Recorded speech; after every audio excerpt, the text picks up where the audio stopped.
bayangkan indung Masya Allah terus beki gede beki dedeh beki nyaah beki gede kuari terus bae di isangan di pandian waduh eta indung ya Allah ya Rabb bapakna neangan ka pabrik neangan ka pasar jang meuli susu jang meuli ambet jang meuli naon indungna ngurusan di imah bayangkan indung bapak emang kumaha gitu ya Allah ya Rabbi. Nah kuari ini mulai oleng-oleng kokorondangan dan lain sebagainya tetep deh mana sing ade budak besi kahau sing ade eta kan ku dedeh anak sing boga gawe hade anjeun teh ka indung bapa ihsan kalawan hade nu nya ulah nyentak ka indung mah ulah marah ka indung bapak lantaran nyana nu jadi sebab ayana urang nu mantak ridallah fi ridal walidain ridho Allah terletak pada ridho indung bapak ridho Allah ridho indung bapak ridho Allah moal ridho Allah fi ridal walidain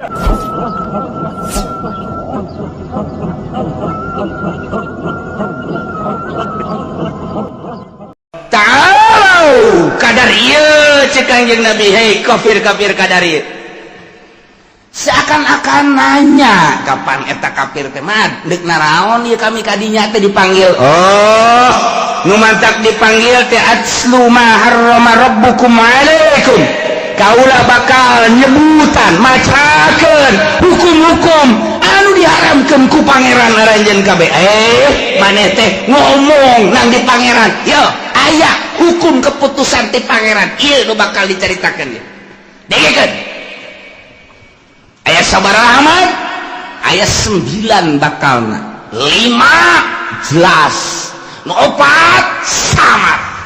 5 jelas 4 samar dijieun di 2 ayat cik coba kumaha man cek Abu Jahal kami aya ngadengekeun instruksi ti pangeran ya dengekeunnya mana nomor kahiji alla tusyriku bihi syai'a Allah ngainstruksikeun ka aranjeun kabeh dengekeun ku ciling maraneh kabeh nu 5 perkara nu jelas teh nomor kahiji ulah osok ngamusikeun ka Gusti Allah saeutik ge ulah aya syirik oh sugan teh naon mah sia menyinggung aing ulah aya ngamusyrik kok bisa kos kitu sih man kunaon eta cek pangeran kieu cek pangeran deuk pangeran mah ka Allah bae ulah sok make Uza Manat Lata kan ka pangeran mah teu kadeuleu cek yana gaib pangeran mah kami ge percaya aya pangeran teh ngan atukan urang kulantaran gaib hese geus bae make nu aya heula nu kadeuleu ieu teh pangeran tuturunan kapan ti karuhun urang kadeuleu atuh tinggal disuguh bae justru etalah instruksi ti Gusti Allah nomor kahiji alla tusyriku bihi syai'a ulah musyrik nomor kedua wa bil walidaini ihsana ai ahsinu bil walidaini ihsana nikmat nu panggedena iman ka Gusti Allah iman ka Kangjeng Rasulullah Muhammad sallallahu alaihi wasallam matak dijieun nomor hiji alla tusyriku bihi syai'a nomor kedua kanikmatan teh ayana urang diayakeunna urang hakikatna ku Gusti Allah tetapi melalui hikmah sabab meunang indung bapa urang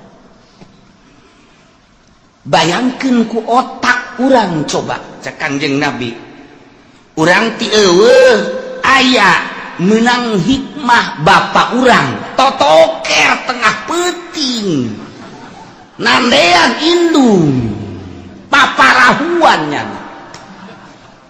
beres di kelebu sorry sia nu mana nu ti kelebu tah beres ngandung Apan eta mah mawa maneh 8 bulan galibna bayangkeun ku eta naik kana puyeng naik kana ceuli tarorek naik kana irung naik kana bibir teu ngeunah dahar teu ngeunah nginum nu mantak nyana raba-raba mana nu ngeunah cak nyana neuleuh buah ngora cak nyana pasti ngeunah neuleuh cau ngora pasti cak nyana ngeunah neuleuh jambu ngora pasti cak nyana ngeunah neuleuh tai ngora pasti ngeunah masa nu ngora-ngora lah eta kan diicip-icip kunaon eta aya manehan kan di jero terus 3 bulan 4 bulan rada deres mulai rada ngeunah deui dahar deka mamada ge make diperhitungkeun moalah lantaran ieu keur hamil ieu keur ngandung pan eta di jero beuteung keneh geus deudeuh indung di kondangan dia itu ulah lah cak bapana emang kunaon gitu ulah iba jadi deket ya ulah deket ge emang kunaon gitu besi kumaha meureun di jero anak lain emang kumaha teu bagus kadeuna kunaon gitu lantaran di dewe dihareup sakumaha jelema anu melendam dile di tukang geus bagusna nu jelas pan lain kitu nu jelas lain kitu deudeuh ka anak besi kaganggu dek nginum ieu ulah lantaran besi mabok di jero dek ngadahar ieu ulah besi mabok di jero dek sare dek naon ge masih diperhitungkeun di jero beuteung keneh geus diperhitungkeun ku indungna masyaallah mulai ku ari ge 9 bulan geus siap-siap dek ngalahirkeun antara 2 pae hirup jihad jana ya Allah ya Rabbi embung disesar lantaran aya lawang nu khusus nu mantak embung disesar lainna naon mahal 12 juta sedangkeun ieu kan kemampuanna ngan saukur 1 juta 2 juta dipaksa ku dokter kudu disesar bae zalim dokter nu mesti ulah disesar mah haram disesar sebab nyesar mah ngarusak alamun geus mesti terakhir kakarak masalah lawangna teu bisa teu mampu ngaluarkeun lantaran ieu adalah melebihi kapasitas sebab waktu asup nama leutik kulaun keluar jadi gede nah iya melebihi kapasitas tapi kakawasan Allah ya keluar bae keluar bae nu asup mimiti leutik keluar gede masalah masalah tapi kok jadi pikiran ulah urusan kakawasan Allah apa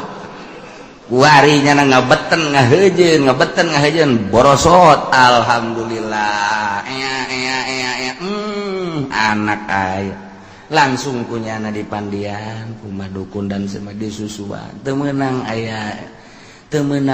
nyamuk teu meunang aya naon digebegan kunyana kaganggu sare indung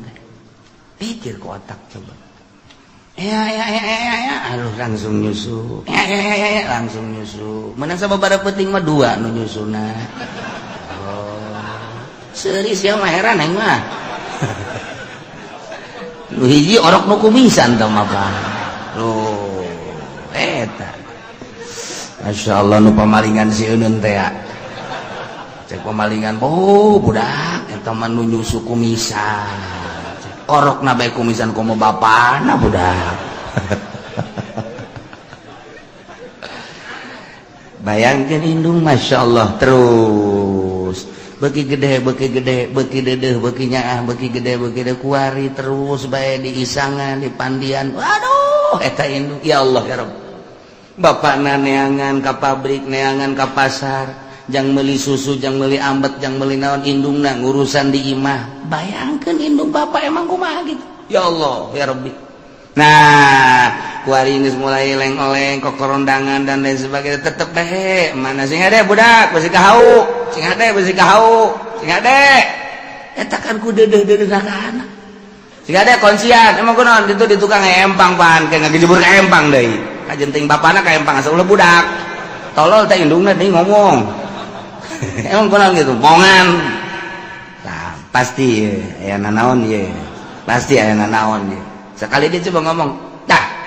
budak mah ulah ka empang ai bapana kajeun kana jebur nah emang kunaon gitu tilok balik berarti nyandung ya bebeja keur nyandung di mana aya palalaki bebeja nyandung atuh meureun mun bebeja teu diizinan sih di mana aya nginian ngomong nah tuh lah kos itu nu tenang atuh ngomong sok itu bang tenang lo budak hese ngomong jeung nyandung mah teu kaharti kitu ku urang berat aduh lamun hayang nyaho jati diri urang nyandung coba ge hayang nyaho jati diri urang nu asli nyandung beres nyandung mulai guys tuh dulu setan datang nyaho aslina urang setan berarti ya. Padahal eta kiai tetep ku pamajikan di setan-setan tuh setan datang tuh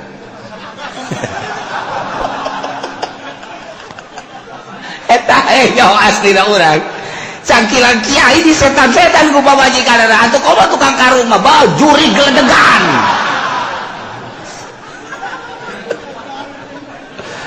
ada geus teu kuat kana jandung geus di setan-setan di juri-juri kurang asli na urang kanyahoan ku ari oh berarti aing setan tah maleureun-eureun ngomong mah maleureun-eureun tilu bacem hiji jeung nu dicandung moal aya anggeus-anggeusna ti isuk datang ka sore datang ka isuk ge moal putus nomor kadua nu susah nya nyaritakeun ka susah moal anggeus-anggeus nomor katilu nu gede hutang moal anggeus-anggeus angges paeh beta geus. Nah, hiji Allah tusyriku bi syai'. Nomor kedua bayangkeun lantaran indung ti mimiti ngandung ngalahirkeun ngurus nyusuan dan lain sebagainya datang ka onggong-onggong dan lain sebagainya tetap deudeuh da ka anak bae. Deuk ka mamana ge moal anak. Deuk ka mamana ge kela besi anak. Aro anak we anak. Maka instruksi ti Gusti Allah wa bil walidaini ihsan sing boga gawe hade anjeun teh ka indung bapa ihsan kalawan hade nu nyaat ulah nyentak ka indung mah ulah marah ka indung bapa lantaran nyana nu jadi sebab ayana urang ngemantak ridho Allah fi ridho walidain ridho Allah terletak pada ridho indung bapa ridho Allah ridho indung bapa ridho Allah moal ridho Allah fi ridho walidain masya Allah dua nomor ketilu wala taqtulu auladakum min imlaq kalakuan nomor kahiji baheula ku parmekah teh musyrik nu mantak cek Gusti Allah alla tusyriku bihi syai'a nomor kadua ka indung bapa teh sogol urang Arab mah nu mantak diinstruksikeun ku Gusti Allah wa bil walidaini ihsana nomor katilu kalakuan urang Arab teh mun boga anak awewe teh asahina sangkilang kukumaha ge tetep bae kunyana dibungkus sirup-irup dikubur atawa mun boga anak teh lantaran ieu kehidupan teh kurang pati mantap can mapan lahir deui ka dunia teh kubur besi ngabahayakeun ka harta susah nu mantak instruksi ti Gusti Allah wahai urang Arab cek Gusti Allah macam kan wala taqtulu auladakum min imlaq ulah rek ngabunuh anak kulantaran rempan sieun beusi pakir kulantaran di dieu teh aya min aja imlakin beusi pakir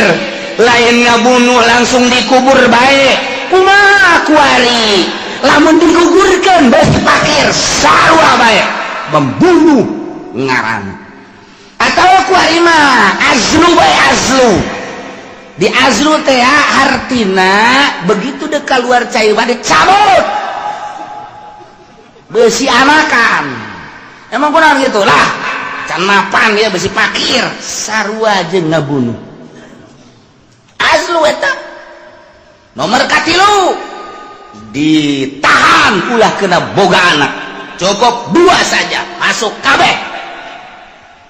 lain kabeh cukup 2 emang kurang bayangkan coba orang kan hanya jadi karyawan yuk atuh kan pendapatan saya kan orang lah imah gecan boga motor gen kreditan kumaha lamun timbul anak deui ya pokoknya mau besi susah lah ka ditunda tah eta kos kitu teh ngabunuh ngaran dilarang ku agama kabeh larang ku agama mun sieun pakir azlu dilarang ku agama besi pakir mah sieun besi pakir mah kemudian atuh ayeuna mah kitu komo ngabunuh langsung mah menggugurkan besi pakir haram ngabunuh sarua bae aya nu ngabunuh geus kaluar aya nu ngabunuh di jero beuteung keneh aya nu ngabunuh tibahaneun sarua lamun elatna min imlak besi pakir tetep pembunuh keneh bae ngabunuh keneh bae haram hukum emang na urusan rezeki kumaha kitu cek Gusti Allah nahnu narzuqukum wa iyyahum Muhammad bejakeun kepada kupar-kupar Mekah kunaon make jeung sieun pakir endahan dikubur hirup-hirup atawa diazdu dicabut teu diasupkeun ka peranakanana atawa manehanana ditahan peranakanna supaya ulah boga anak kabeh ngaranna ye nahnu narzuqukum kaula nu agung anu ngarizkian aranjeun kabeh wa iyahum jeung anak emang maneh kitu nu ngarizkian kaula nu ngarizkian urang makan kurang percaya ka Gusti Allah kurang keyakinan ka Gusti Allah Gusti Allah ngajelaskeun wa ma min dabatin fil ardi illa 'alallahi rizquha Al-Qur'an teh teu pati-pati anu lempang kumalandang di luhur bumi kecuali Allah nu bakal ngarizkian wari aya surat ti bupati mun maneh jadi PNS bakalna ieu aya gaji Eselon hiji sekian, eselon 2 kasih, eselon 3 sekian, eselon 7 sekian. Emang diayakeun bae lah pokona eselon 7 ge. Tah, eta berbagai golongan-golongan 1 2 dan sekian. Guru. Golongan hiji sekian, 2 sekian, 3 sekian. Eta keputusan. Tah, geus. Kuari diadukeun. Percayaan keneh ka Gusti Allah apa percayaan keneh keputusan bupati? Ternyata percayaan keneh ka bupati padahal bupati ge menangieun Allah paeh saruanya lagi tapi kurang percayaan ka itu aduh aing mah geus beusi teu digaji terus bae digawe pokona beusi teu digaji rempan aing teu asup di ngaguruan asal dipecat aing mah ke gaji aya ti Gusti Allah mah ieu acak Gusti Allah aing nu ngarizkian sia mah ibadah bae ka aing sugan boga kasieun henteu teu salat atuh biasa-biasa bae tenang-tenang bae kalem-kalem bae teu puasa tenang-tenang bae tapi ku Allah dirizkian bae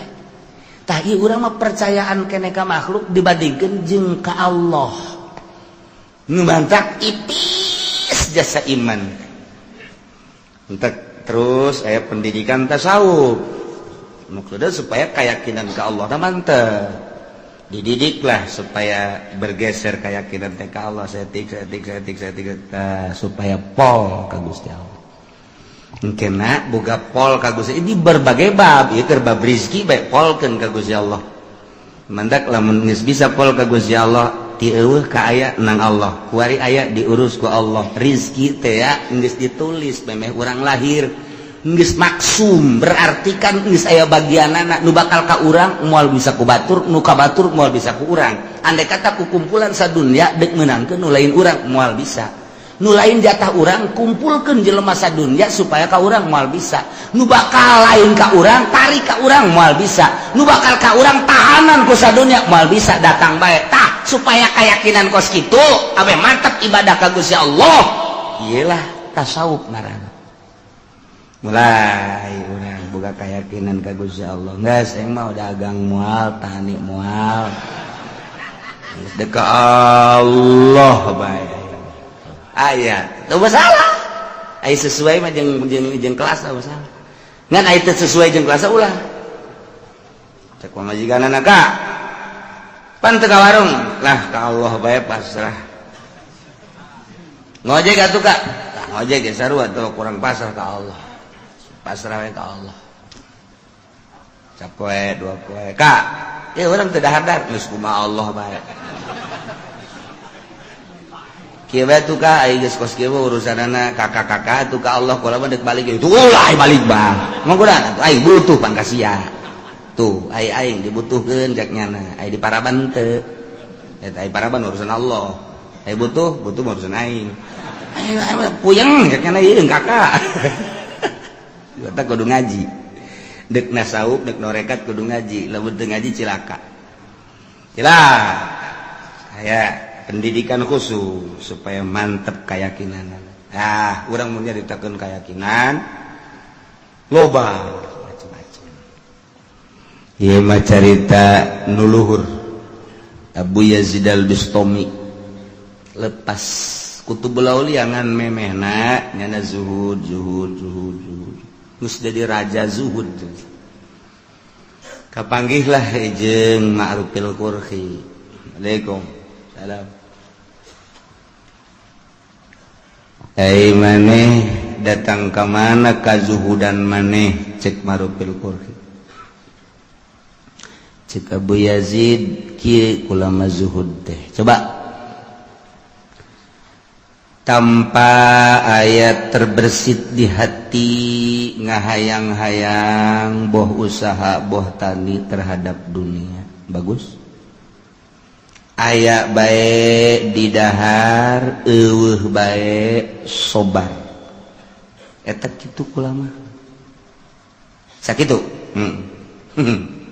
cek Ma'rufil Qurhi anjing kula ge kos kitu ambo cak Abu Yazid anjing ge kos kitu di negara kula mah aya bae di dahar eueuh bae nya sabar paling ngelem eta anjing ge kos kitu berarti maneh mah zuhud ka karang ke kos anjing ya Allah atuh kudu kumaha kieu nu hebat ulah hayang kana dunya di mana aya bikeun ka batur di mana eueuh sabar atuh pae cekeun ada kos ya berarti can kuat maneh tah jadi Ki Abu Yazid al-Bistami jeung Ki Ma'rufil Qurhi eleh luhur dina zuhudna ku Ma'rufil Qurhi lantaran cek Ma'rufil Qurhi zuhud nu asli mah kos itu aya urang sakadar icip-icip bae sasana bikeun ulah datang ka diendekeun di iman eueuh sabar deuk sabaraha poe bae paeh geus bagian ti Gusti Allah kuat teu maneh kitu lamun mah teu kuat cara tadi aya di dahar eueuh sabar aya mah di dahar sakayang eta mah anjing ambo cek Abu Yazid al-Bistami wah taat kula ka anjeun ngaguru nu mantep tak kurang lamun ka Baghdad aya kuburan Abu Yazid al-Bistami Ma'rufil Qurhi mah misah Junaidil Babadi Sisri Sikti ngahiji gitunya Abu Bakar Shibli misah ka Baghdad jadi kabayang kuburan-kuburan kutubul aulia Masya Allah aya deui jelema ibadah ka Gusti Allah lepas tina segala dunia sapoe di gunung bae dua poe tilu poe geus mulai rada kaluar kesang tis opat poe geus leuleus geus kicep lima poe geus rada ngalungsar ngadoa Gusti pancena jak Gusti mun yakin bakal dirizkian pancan aya nu mawakeun keneh bae cak Gusti Allah eta siapa ibadah zuhud yang anu mawakeun tolol ulah piceun eta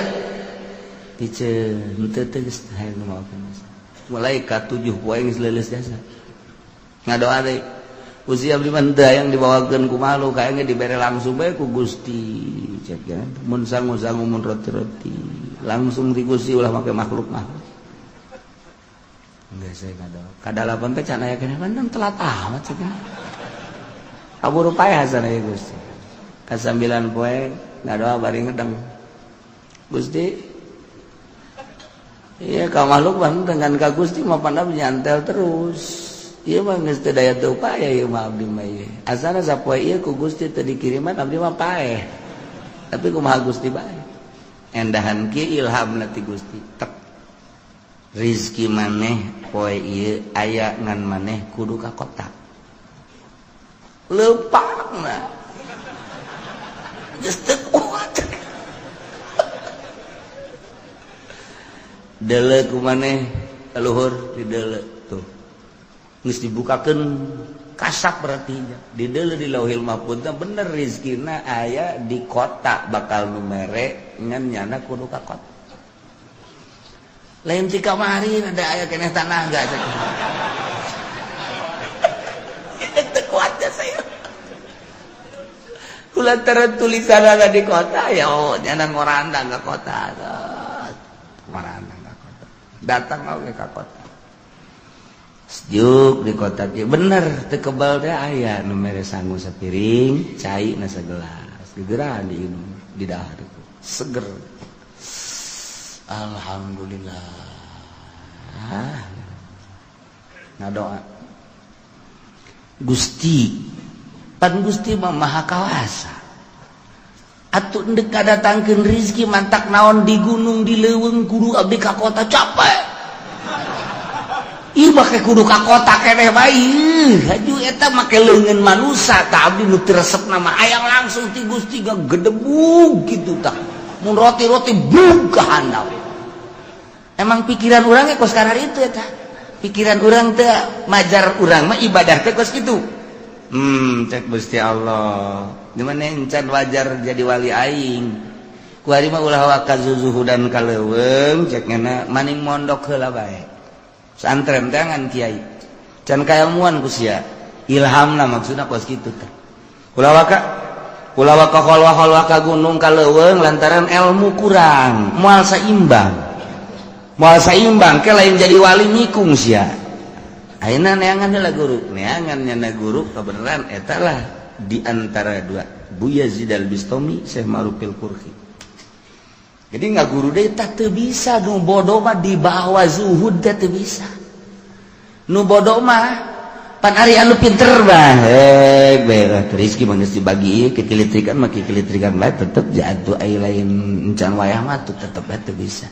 boro-boro jauh nu geus di bibir ge ai lain bagian urang mah kapan kokotok jago dipacok sok tinggal urang we naleungkeun ye sia geus di bibir aing da kan urang keur ngadahar jagong aya kotok jalak eta mah percis teh mah kos calo duit mentaan ku babaturan set atuh lain milik ulah motor lain milik urang dibawa ku pamalingan nah ige supaya teger dina ilmu urusan kazuhudan masantren heula mantak moal bisa jelema diangkat jadi wali lamun teu masantren moal bae kan jadi kumaha kajeun teuing nya di Trisakti di UGM misalna yeuh kuliah mana selain kuliah deh kuliah lah pokona geus di mana tuh di IAIN misalna terus moal bisa lain jurusan kawalian tambah hanya ilmiah jang praktek lah kudu di pondok pesantren jurusan ilmu kawalian sakola tetap kudu mondok ya bisa ya naga guru kaditu kaki Ma'rufil Qurhi barang datang cek Syekh Ma'rufil Qurhi ahli zuhud bantak datang ka dia aduh aing naon encen ge ngaguru geus disebut bantak aing sia di leuweungnya hampir paehnya sia ngadoana teu beres bisa kanyahoan abdi ngadoa teu beres Allah bebeja ka aing amoh luhur abad sih mau parah urusan ada jeung Gusti Allah amoh murigak bulunya lagi murigak bulu tapi tetep can percaya dan percaya cakena mainnya Allah ngobrol jeung nyana orang lah menyeritakan kawalian teh kos gitu jadi kadang-kadang hayang seuri kadang-kadang oh ya eta pendidikan apa gitu can percaya coba aing dek mempercayakeun aku supaya aing yakin ternyata di luar gegerentesan beta kos gitu tah cek sama dokter teu percaya ka aing murid berangkat ayo dek ka mana ngayakinkeun sia teu yakin ka aing kan kanyahoan wah buki sieun bae ayo Ndek ka mana? Ayo tuturkeun. Sok loba omong ulah mata tanya. Ayo aing boga babaturan. Oh, datang ka ieu mah babaturan. Wow, sono. Biasa adu tangkep dah. Wow, atuh. Kedatangan ku Ki Marupil Furki pohar jasa. Cari. Terus dibagiakeun cai, kopi dan lain sebagainya. Ke ulah ka mana? Dahar. Akhirnya bener sate. Uy. Daharlah tiluan nu boga imah sama Marupil Kuri jeung murid anyar. Zuhud Bantat teh. Dah. Cek sama Marupil Kuri. Dah, ka muridna. Kan lamun can aya izin ti guru moal. Dah. Begitu sama Marupil Kuri ngadahar sate hiji, ngahanem lagi. Didelegeun kuduaan. Pan teu di daharnya. Ngan hiji doang. Dikuyah-kunyah kunyana. Ku sama Marupil Kuri. Endah di kalau aku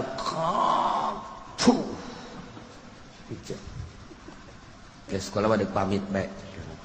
sok dahar kalau pamit atuh geus pamit tinggal nu duaan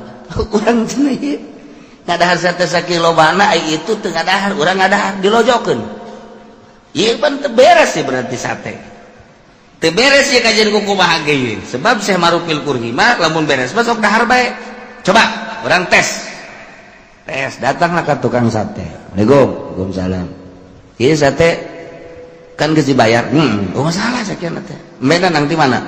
Menang meuli. Nu bener ya. Bener dang meuli. Nu bener ya. Urang mah lain lalagan urusan mayar 2 kali 3 kali masangan deuk dicek. Ieu embe naon nu sabenerna? Pan bisa marah gitu. Kula, ya kula. Kedatangan guru kula Syekh Marupil Kuri kemudian dahar. Aduh eta satena kunyana diicip-icip lah jadi balang teu mungkin lamun ieu teu bermasalah.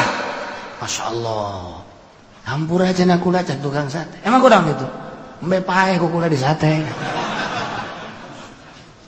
Cak anu bantat juhud teh nyahoan kitu cenah tah.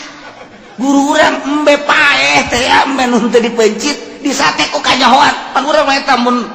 lamun urang mah terus teh ya urang ngadahar bangke kan. Tuh. Atau pati bangsa beget-beget ku sate teh jangan apa. Atuh teh jangan urang biasa bae. Dek bangket dek naon pokona mah 15 tusuk.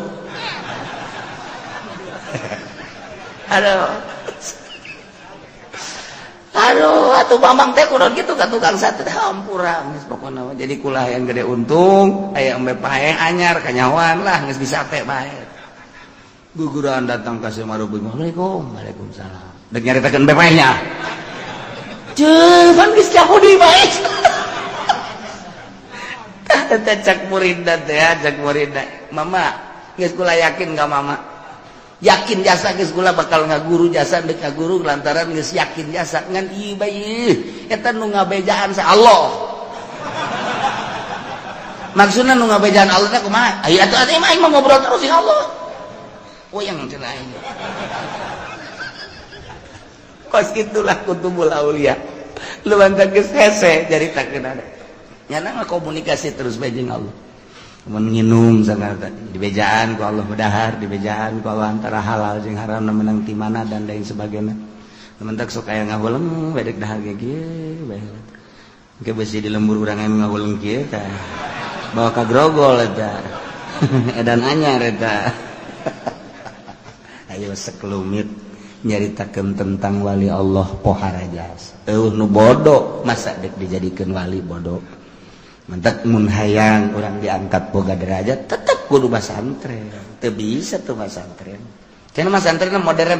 teu bisa. Masantren modern lain ulah terus sekedar ilmiah jangan ramekeun negara urusan politik da jurusan-jurusanana urusan agama. Ngan endeup ngajurus ka darajatna salapi teu bisa di modern. Lain ulah modern teh ngan sebatas beung naon bedana jeung asam up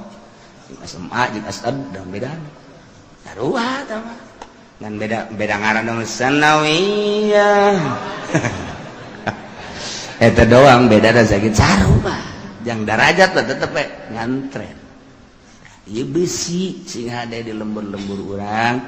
aya anu nurun-nurunkeun ilmu-ilmu kawalian tanya mas santrenna di mana heula sabaraha tahun mas santrenna sebab moal diangkat jadi wali lamun teu pinter moal anti jasa hiji alla tusyriku bihi syai'a dua wa bil walidaini ihsana tilu wala taqtulu auladakum min imlaq yakinkan nahnu narzuqukum wa iyyakum apa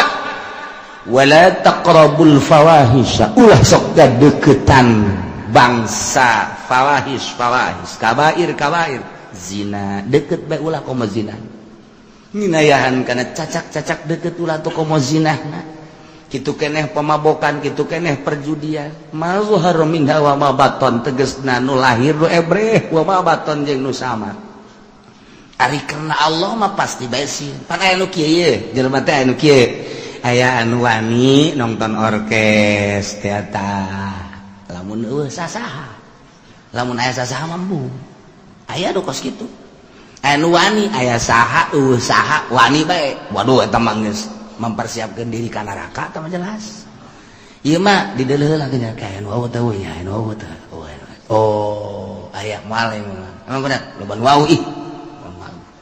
lamun aing nadi ditu mah di Pandeglang oh nu aing daek nonton orkes aya di dieu mah mun pan aing dikiki di ustad-ustad ku batu deh ieu ustad aing teh kiai mah aku nonton orkes tapi lamun di Pandeglang aing nyumbang lagu guys pokona mah ya Allah ta eta teh kos kitu neraka keneh sebab nyana berarti ninggalkeun maksiatna lain lillah karena manusia. Tuh gitu kan nonton TV teh aya di loba jelema embung mungus kieu bae haram giliran di kamar kieu bae sorang tenang sorangan bae di kamar blontak kiai tolol jadi aing mazharo mah bener bisa dijaga wa ma batonna nu henteu gitu aya di loba jelema mah mun ka HP gitu haram eueuh jelema bae